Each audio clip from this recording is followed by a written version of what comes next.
अस्सलाम वालेकुम नाजरीन, सईद बलोच एक नई वीडियो के साथ आपकी खिदमत में हाजिर है। नाजरीन, साबिक चीफ जस्टिस काजी फ़ैज़ ईसा की रिटायरमेंट के बाद बज़ाहिर अदलिया ने ख़ुद को पाक और साफ़ करने का फ़ैसला कर लिया है।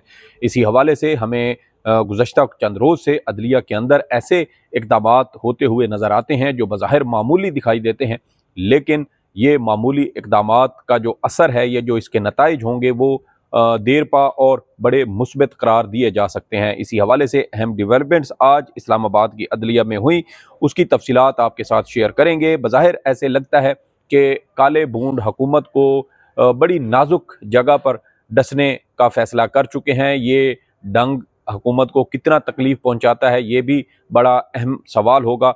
लेकिन इसके साथ साथ बज़ाहिर अदलिया की जानिब से ख़ुद को बेहतर करने, अवाम की नज़र में अपनी साख को बेहतर करने का फ़ैसला किया गया है। ये जैसे मैंने कहा कि मामूली इक़दामात हो सकते हैं, लेकिन इनके नताइज बहुत अच्छे होंगे और अदलिया अपने हकूक़ पर की गई इंक्रोचमेंट के हवाले से भी इंतहाई गुस्से में नज़र आती है। इसी हवाले से सुप्रीम कोर्ट ऑफ पाकिस्तान से भी एक अहम नोट जारी हुआ है, उस पर भी आपके साथ तफसील शेयर करेंगे।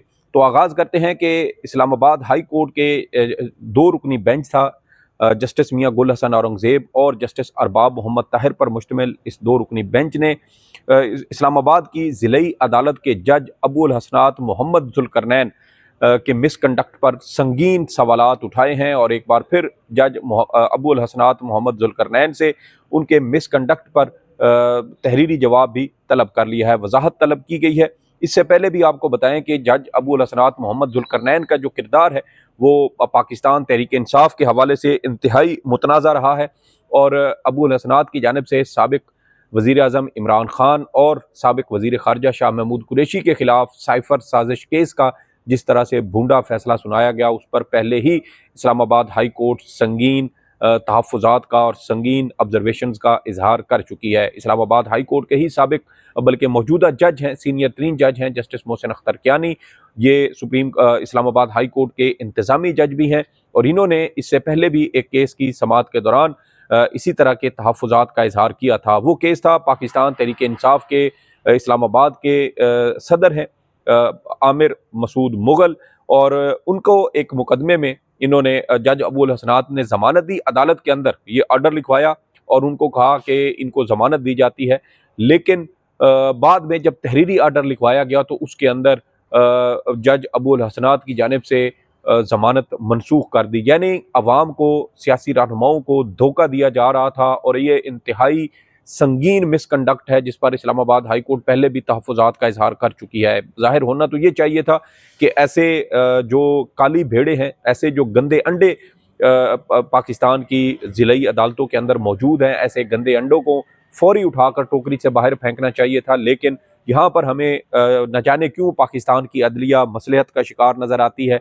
दबाव का शिकार नज़र आती है, जिसकी वजह से अबुल हसनात मोहम्मद जुल्करनैन जैसे जज हमें पाकिस्तान की अदलिया के अंदर नज़र आते हैं। और ये न सिर्फ नज़र आते हैं बल्कि ये अपने ओहदों पर मौजूद होते हुए इस्टेब्लिशमेंट की सहूलतकारी करते हैं, उनकी मर्ज़ी और मंशा के मुताबिक फ़ैसले करते हैं, सियासी रहनुमाओं को, सियासी कारकुनों को टारगेट करते हैं, उनके खिलाफ सख्त फ़ैसले दिए जाते हैं, उनकी ज़मानतें मनसूख की जाती हैं और इनको कोई रोकने वाला, कोई पूछने वाला, कोई सवाल जवाब करने वाला नहीं है और ना ही ये खुद को किसी के आगे जवाबदेह समझते हैं।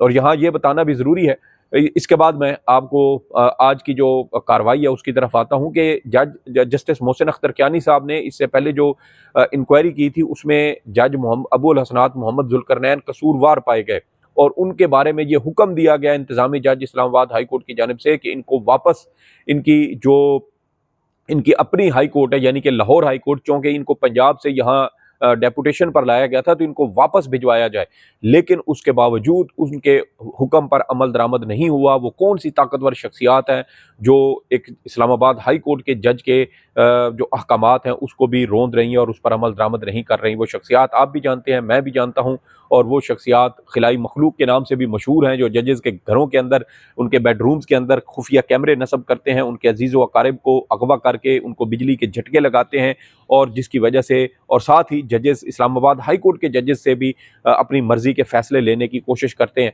और इनकार इनको वैसे पसंद नहीं है। तो इस वजह से अब जो जज हैं अबू हसनात मोहम्मद जुल्करनैन, वो इन ताकतवर शख्सियात के बलबूते पर इस्लामाबाद के अंदर मौजूद हैं। और इसी हवाले से जैसे मैंने कहा कि आमिर मुगल साहब का ये मुकदमा था जिस पर पहले इनके खिलाफ तहफ़्फ़ुज़ात का इजहार किया गया, और आज जो केस की समाअत इस्लामाबाद हाई कोर्ट में हुई उसकी भी तफसीलात मैं आपके सामने रख देता हूँ। वो भी इंतहाई गैर मामूली किस्म की सूरत हाल हमें नज़र आती है। ये मामला था PTI के रहनुमा आज़म सवाती के जिस्मानी रिमांड के खिलाफ ये दरख्वास्त थी, और इस पर इस्लामाबाद हाई कोर्ट के 2 रुकनी डिवीजन बेंच ने इस पर समाअत की। और इस समाअत के दौरान जो जस्टिस मियां गुल हसन औरंगज़ेब हैं उनकी जानिब से इंतहाई अहम ऑब्जर्वेशंस दी गई। जस्टिस मियां गुल हसन औरंगज़ेब की जानिब से ये कहा गया कि जज अबुल हसनात की अदालत में क्या कैमरे लगे हुए हैं, हमने मेंबर इंस्पेक्शन टीम को लिखा था कि इसको फ़ौरन वापस भेजा जाए। क्या ऐसी मजबूरी है कि इस्लामाबाद हाई कोर्ट एक जज जो ज़िलई अदालत से ताल्लुक़ रखता है उसके खिलाफ कोई कार्रवाई नहीं कर सकती, उसके खिलाफ मिसकंडक्ट बार बार साबित हो रहा है लेकिन उसके खिलाफ किसी किस्म की कोई हतमी कार्रवाई नहीं की जाती। ऐसे लोगों को ना सिर्फ नौकरियों से बरतरफ होना चाहिए बल्कि इनको जितनी भी अब तक तनख्वाहें अदा की गई हैं वो तनख्वाहें भी वापस ली जानी चाहिए। इनके असासों की छानबीन होनी चाहिए, इनकी बहुत बारीक बीनी के साथ स्क्रूटनी करके इनको सख्त तरीन सज़ा दी जानी चाहिए। लेकिन हमारी अदालतें महज अपने ऐसे करप्ट जजेस की जो ट्रांसफ़र है उस पर इक्तफा करती हैं।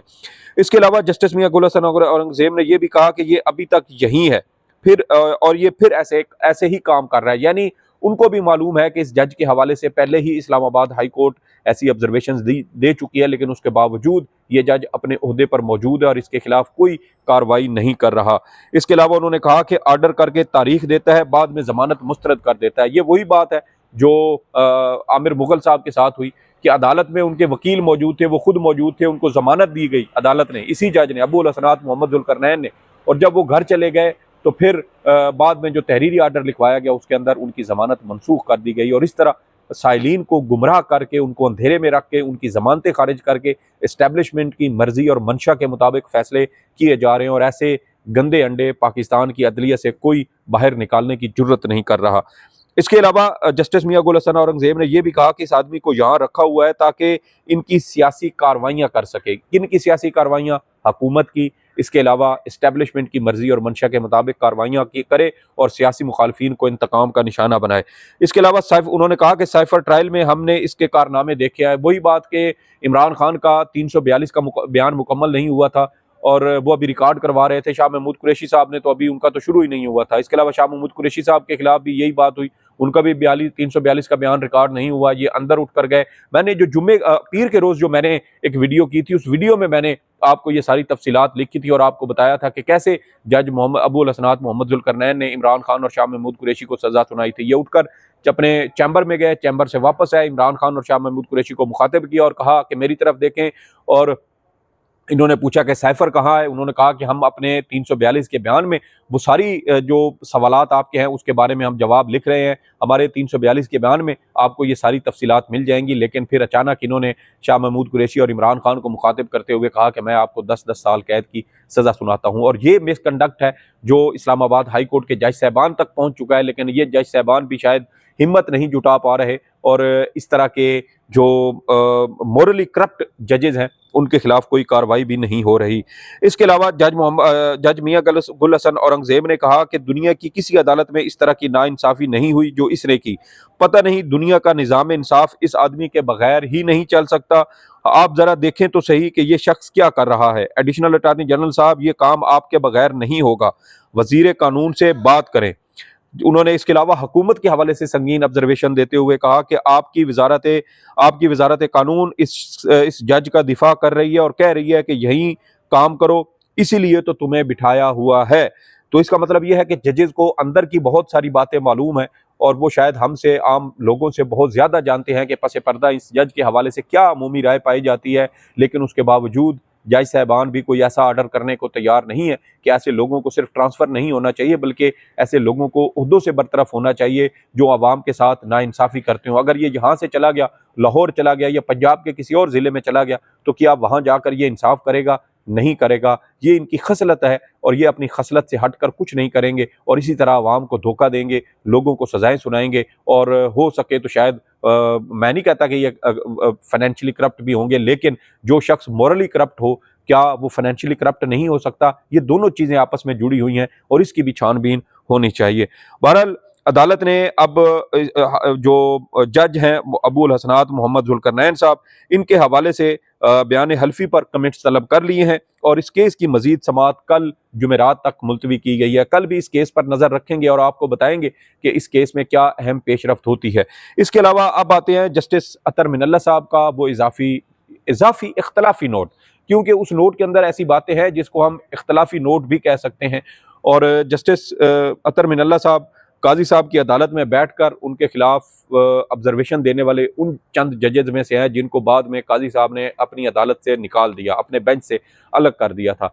और काजी साहब ने उस वक्त सबसे पहले जस्टिस अतर मिनल्ला ने काजी साहब के सामने उस वक्त सबसे पहले इख्तलाफ किया था जब काजी साहब ने फैज़ाबाद धरना केस में अबसार आलम को दोबारा उनकी खारिज हुई दरखास्तें समाअत के लिए मुकर्रर करने की ऑफ़र की थी। और उस पर जस्टिस अतर मिनल्ला ने कहा था कि सुप्रीम कोर्ट जो काम बराह रास्त नहीं कर सकती वो बिलवास्ता भी नहीं कर सकती, और उसकी वजह से काजी साहब पीछे हट गए थे और उन्होंने अबसार आलम की नौकरी पर बहाली के हवाले से जो दरख्वास्त थी उसको दोबारा इंटरटेन करने की जो ऑफ़र थी एक तरह से उसको वापस ले लिया था। तो अब जस्टिस अतर मिनल्ला साहब की जानिब से ये जो मामला है ये था, एक शहरी थे मुख्तार अली गालिबन उनका नाम था। गुज़श्ता साल उन्होंने सुप्रीम कोर्ट में दरख्वास्त दायर की थी और ये दरख्वास्त थी कि मैंने रजिस्ट्रार को एक ख़त लिखा और उनसे कुछ तफसीलात तलब की थी, लेकिन रजिस्ट्रार सुप्रीम कोर्ट ने मेरी मालूमात फ़राहम करने वाली दरख्वास्त को इंटरटेन नहीं किया और उसको वापस कर दिया है। तो उसके खिलाफ फिर ये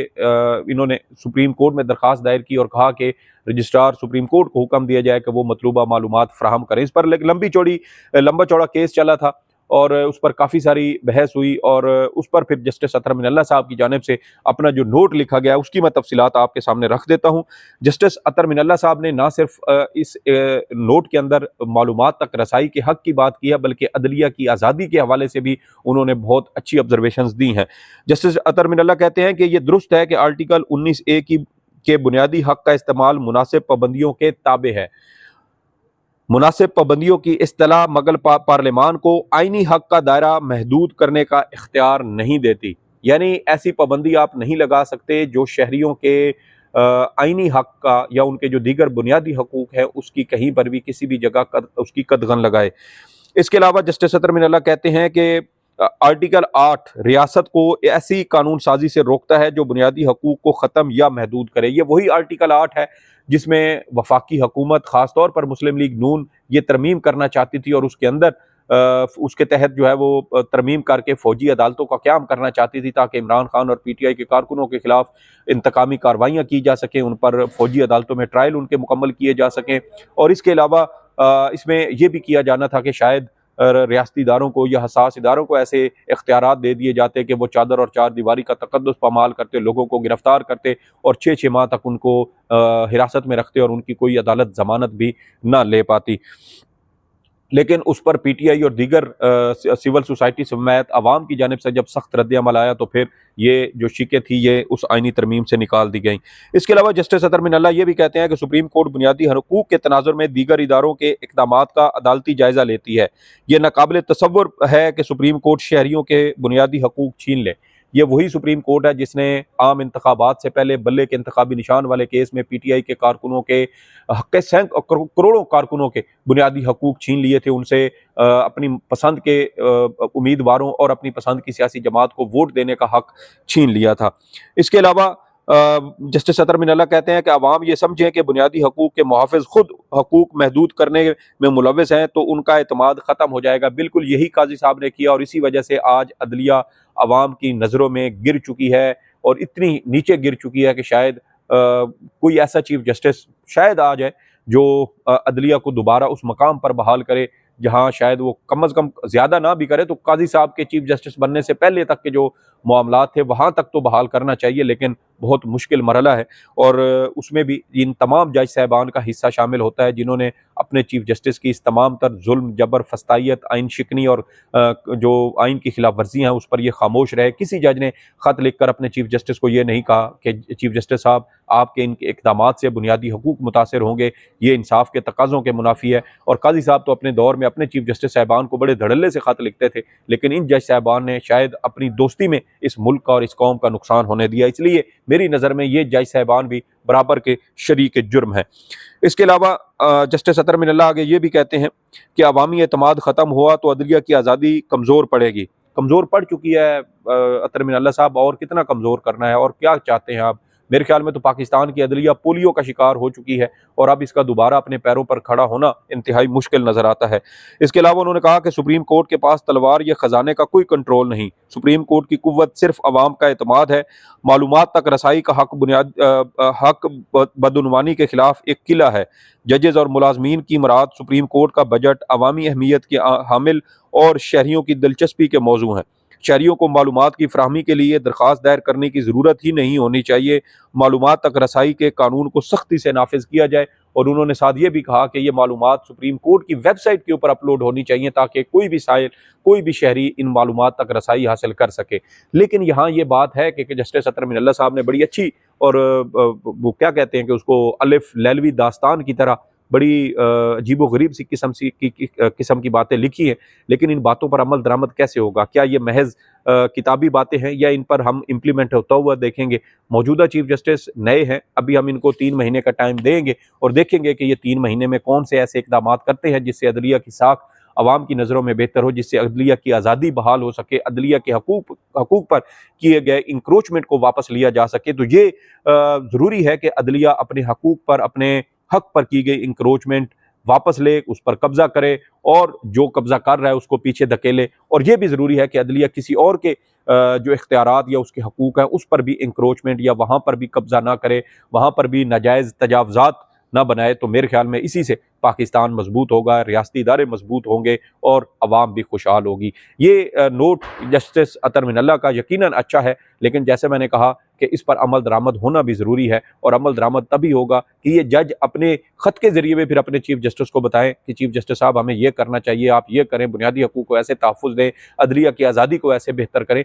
तो ये तजावीज़ क्यों नहीं दी जाती? फुल कोर्ट के अंदर भी दें, इंतज़ामी तौर पर दें, जजेस को इनफरादी तौर पर भी आप दे सकते हैं। कोई एक अच्छा आइडिया बहुत बड़े-बड़े इदारे, पूरे मुल्क और पूरी कौम की किस्मत बदल देता है। देखना यह है कि हमारे जज साहिबान बॉक्स से अब आउट ऑफ द बॉक्स जाकर सोचते हैं या नहीं, या फिर वही रिवायती डगर पर चलते हुए उसी तरह जी हजूरी करते रहेंगे और फिर एक दिन रिटायर होकर घर चले जाएंगे और बाद में किताबों में, रिसालों में, मज़ामीन में, कॉलम्स में और इंटरव्यूज़ में अपनी सफाइयाँ देंगे कि मैं उस वक्त मजबूर था, उस वक्त दबाव बहुत ज़्यादा था। लेकिन आज आपके पास टाइम है कि आप उन चीज़ों को बेहतर अंदाज में पेश कर सकें, बेहतर अंदाज में उनको मैनेज कर सकें, कंट्रोल कर सकें, उनका हल निकाल सकें। बाद में पछतावे के सिवा आपके पास कुछ नहीं होगा। काज़ी फ़ाइज़ ईसा का जो अंजाम है वो जजेस के सामने है कि अवाम को ये हक तलफ़ी करके आप अवाम की नज़रों में जो है वो पुरअमन तरीके से आप नहीं रह सकते। सईद बलोच को इजाज़त दें। अल्लाह हाफ़िज़।